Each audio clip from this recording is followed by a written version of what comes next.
Hey everybody, welcome back to yet another Kelly's Take Two pre-licensing review. Today we're going to cover the very basics of Unit 19, which is concerned with fair housing legislation throughout the decades. Now, it goes to say that we have fair housing laws. Why? Because housing prior to the passage of the 1968 Fair Housing Act was inherently very unfair. I'll have a whole nother video on the history of unfair housing, a little taste anyway, coming up. So keep your eyes open for that. But let me share my screen and we'll go ahead and hit the highlights of Unit 19 on fair housing. Now, what you're going to want to have with you as we're going through this information is your graphic organizer that you can find in your sidekick. That's your supplemental materials. See if I can make this a little bit bigger for you. It might be too much. We'll see. And I want you to be able to fill it in as we are going through this conversation. For the sake of time, I'm not going to type things in, all of that, again, just for the sake of time and ease. So the Fair Housing Act was passed in 1968 after a tremendous pushback against it. And the whole purpose of the Fair Housing Act was to create equal opportunity in housing. So when we talk about who is affected by the Fair Housing Act, or really who are the protected classes of the Fair Housing Act, we historically have used an acronym called FRESH CORN in order to illuminate and help you to remember the protected classes, of which there are 7. The E and the O in the acronym FRESH CORN that you see in front of you here stand for equal opportunity, which is the whole goal of fair housing legislation. And of course, it makes the acronym work properly. Okay. All right, let's go. So let's go ahead and fill this in. Grab yourself a pencil or a pen, grab your graphic organizer, simply take notes as we go. So the F in FRESH CORN stands for familial status. And when we talk about familial status, that's children under the age of 18, as well as children in utero. They are to be protected. You may not discriminate against families with children. So familial status is in place to protect the little babies, not necessarily your marital status. So you could get that confused. Believe it or not, there are some people in the world who do not want to live around children. I know it's hard to believe, but it is true. So there can be no discrimination against children in housing. The R stands for race, which goes without saying. Again, the E stands for equal, as in equal opportunity. The S stands for sex, as in gender, orientation, identification, all of that is related to the S for sex. H is handicapping condition. The C stands for color. So you may have heard this term called someone who may be racially ambiguous, where you can't really tell what race they are, but perhaps you think there might be of a different race or ethnicity, those sorts of things, or national origin. So that's where color comes into play. Of course, the O stands for opportunity, the R stands for religion, and the N stands for national origin, which we often use the term ethnicity in its place, but the N stands for national origin. Those are your 7 protected classes as amended. See, this has evolved over the years. It was first passed in 1968.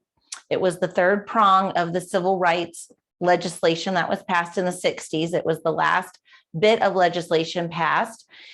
There are reasons for that. I'll tell you later. And it's been amended through the years. So the last time it was officially amended was in 1988, when we added familial status and handicapping condition. We talked about familial status. Let's talk a little more about handicapping condition. That covers anyone who has handicapping condition, seen or unseen.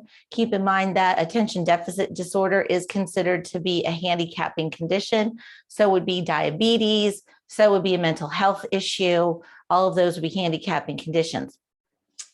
Also, if anyone has suffered from HIV/AIDS, they are protected under handicapping conditions. So you may not discriminate against anyone who has suffered or is currently suffering from HIV/AIDS.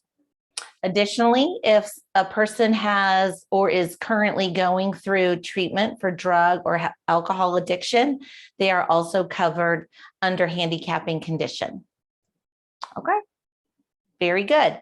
Now, it's important to know the difference between those who are protected under fair housing versus those who are protected under the Equal Credit Opportunity Act. The Equal Credit Opportunity Act was passed in 1974, and its initial passage was based on the original 1968 Fair Housing Act. So because of that, the people who are protected under the Equal Credit Opportunity Act, known as ECOA, would be those of a different race, sexual, gender, orientation, color, religion, national origin. Plus, they added a few other groups as well. And the acronym to remember these groups is PAM. That's why I put a picture of Pamela Anderson there. I thought that you might think that was clever, don't you know? So the P stands for public assistance. So if somebody is on disability, or they are on food stamps, or they've been in public housing, anything like that, any type of public assistance, then they are protected. They cannot be discriminated against when applying for credit, including a home loan. A stands for age. So yes, even my 80-year-old mom could go and apply for a home loan, and they cannot turn her down based on age if she meets all the other criteria. M stands for marital status. So yes, I'm not even kidding you when I say that prior to the passage of ECOA, the Equal Credit Opportunity Act, in 1974, if you were a single female, you could not get access to credit to buy a car and to buy a home. And there's a whole story behind that I will be telling you in class, but this is your shortened review, so I'll try to keep it short.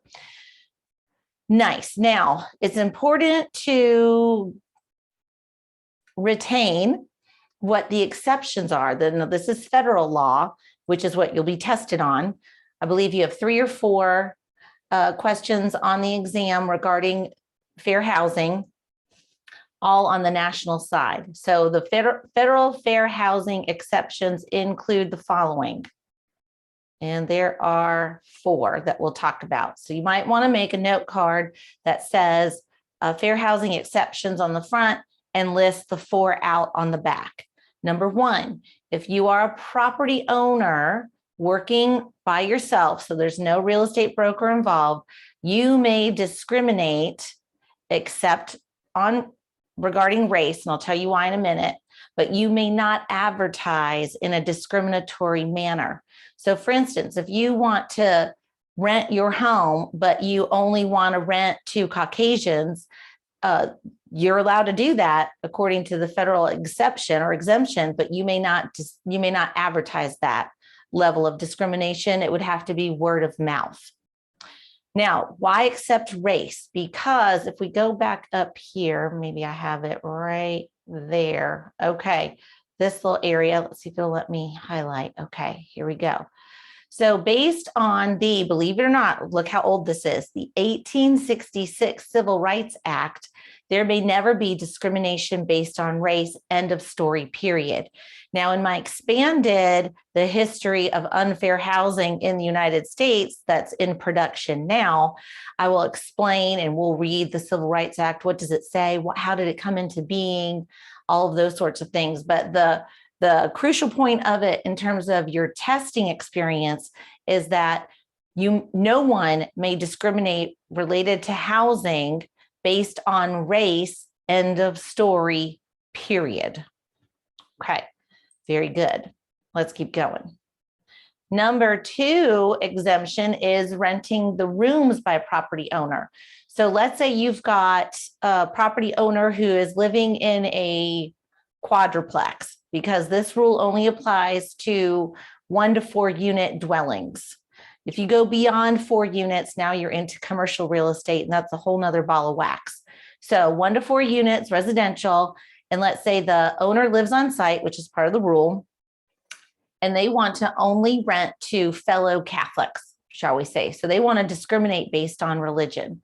They can do that as long as they're living on site and as long as they do not advertise that preference. So they couldn't put it on Facebook. Do people break this rule all the time on the Facebook? Yes, they do. All the time. I was momentarily the Facebook police when it came to discriminatory rental advertisements. Then it just got too exhausting, y'all. It was too exhausting. Oh, something needs to be done. But we need to focus on passing the test. So here we go. So you may rent one of the units, or as long as you live in one of the units, you may discriminate based on a protected class, in this example, religion, as long as, again, it's not being advertised that way. So again, it has to be word of mouth, word of mouth. All right, next, religious organizations. Some religious organizations own retreat centers. They have dwellings that they may rent out for various purposes, for like events or some such thing. So they can limit use of their dwellings to members of that religious organization. And that's okay. So there you go.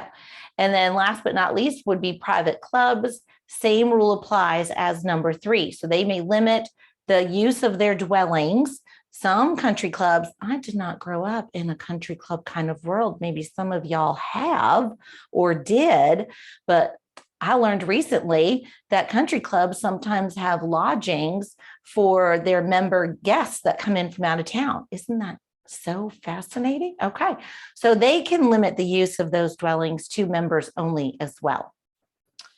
Now, where people get confused is this whole notion of housing for older persons. So 55-year-old complexes, or even more restrictive than that.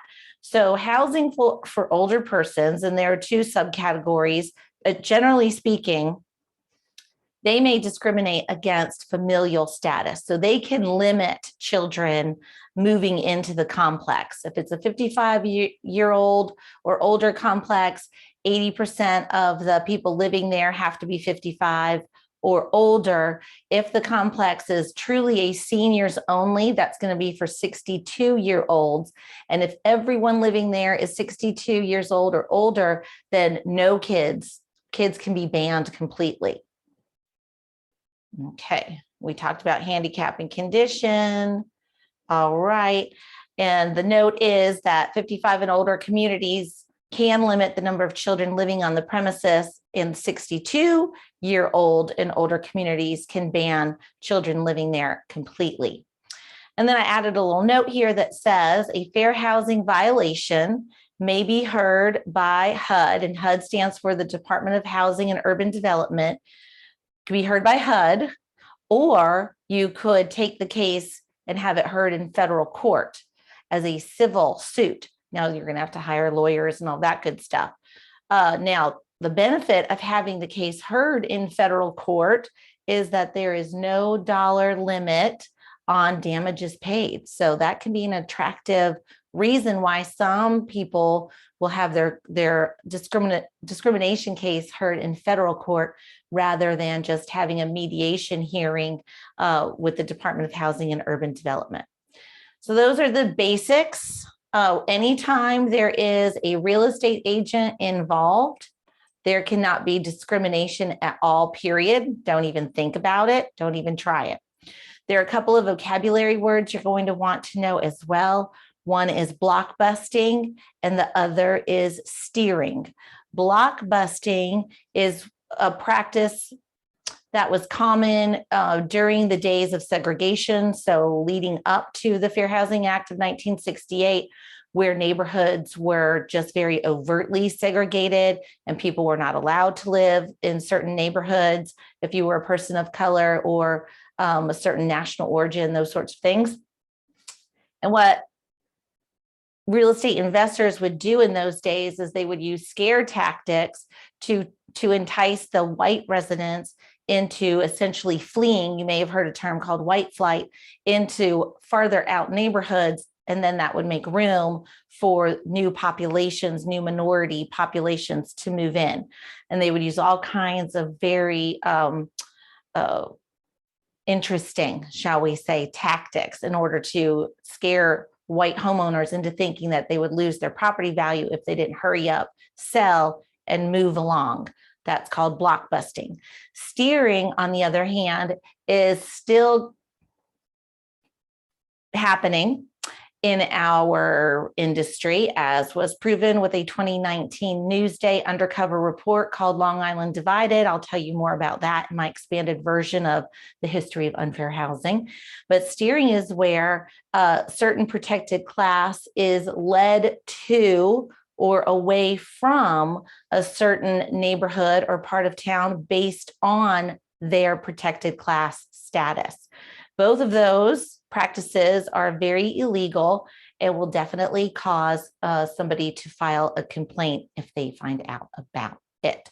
And the fines for a fair housing violation, if you are convicted of such, are very, very steep, over $20,000 for your first violation. So it's no joke.